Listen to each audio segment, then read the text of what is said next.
Our special guest this week, Florida Agriculture Commissioner Adam Putnam. Welcome, sir. Thanks for having me. Let's get right into the substance. Congress failed to pass a farm bill again. What's the significance of the bill and what can be done to get it fixed?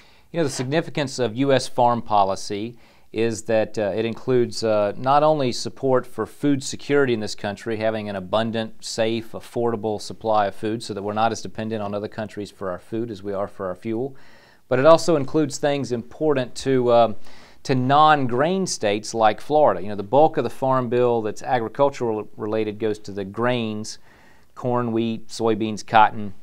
The things in there that matter to Florida: research, marketing, and most importantly, pest and disease detection and eradication. So whether it's citrus greening or giant African land snails or any of the dozens of issues that face Florida, that's really where we get the support to eradicate these things that threaten a $100 billion ag industry in our state. How will Congress get it back on track, and what can you do to push them to do that?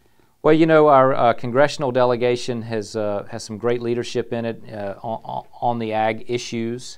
They're going to all have to regroup and figure out how to put Humpty Dumpty back together again. You know, they've got a bill out of the Senate. The House continues to struggle with that urban-rural balance between the food stamp coalition and the more rural, pure agricultural program-oriented folks.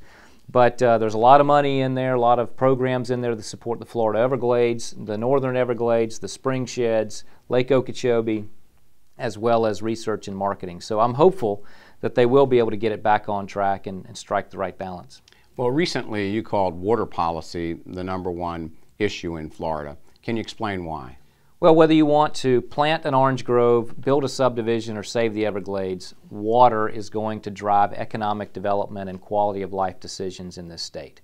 From the springs of the Big Bend area to Apalachicola Bay, which is not an urban area but nevertheless is suffering the most right now from an absence of water supply that's killing Apalachicola Bay, which is then killing jobs in those communities, to the issues surrounding Lake Okeechobee, which the environment and 6 million people depend on. So long term, it's important for us to have a policy that is forward-thinking on both water quality and water quantity.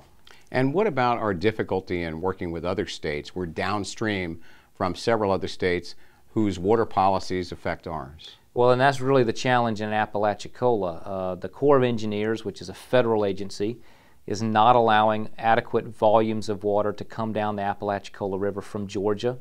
Atlanta is essentially hogging that water, and we need to very aggressively, whether it's in court, in the regulatory realm, or in the congressional realm, assert our rights as a state, because we are seeing real environmental harm and now real economic harm as a result of their decision to bias that water flow toward Georgia and away from Florida. Everyone's concerned about childhood obesity in Florida and nationally. You were concerned enough to take control of the school lunch program at the Department of Agriculture. Why, and what's the experience? Well, thanks to the Florida legislature's leadership, we became the first state in the country for the legislature to move responsibility for the school feeding programs to the Department of Agriculture. The Department of Education had done a good job, but you know, with all the other issues on their plate, graduation rates and raising test scores and getting kids college and career ready, school lunches was never going to be a big priority. It is a huge priority for us. I view nutrition issues as a major priority for the Department of Agriculture in the 21st century. We live in a state that grows 300 different things, all of which your mother would be proud for you to eat, and we grow them at a time of year that kids are in school. So, you know, you can talk about upstate Michigan's raspberries or the most wonderful apples from upstate New York, but the bottom line is in January and February, and for most of the school year, the things that are fresh and in season and healthy are coming out of Florida. And so we view it as a way to have a healthier generation of Floridians, support locally grown products, and bend the healthcare cost curve, because 60% of our healthcare costs are managing diet-related illnesses. So briefly, are there now healthier choices on the cafeteria menus in our schools? We are now seeing healthier options that are locally grown. This is not the old tater tots and ketchup on a plate that's being called a starch and a vegetable. We're giving kids options, citrus, and berries, and fresh vegetables, and corn. We're saving money, putting those savings back into the quality of the menu, and giving kids options. This is not the Michael Bloomberg approach. You announced plans to run for re-election to a second term in 2014, but did it with very little fanfare. Why so low-key? Well, I'm not being so quiet about it now. We filed paperwork toward the end of the legislative session when we were focused on the business at hand.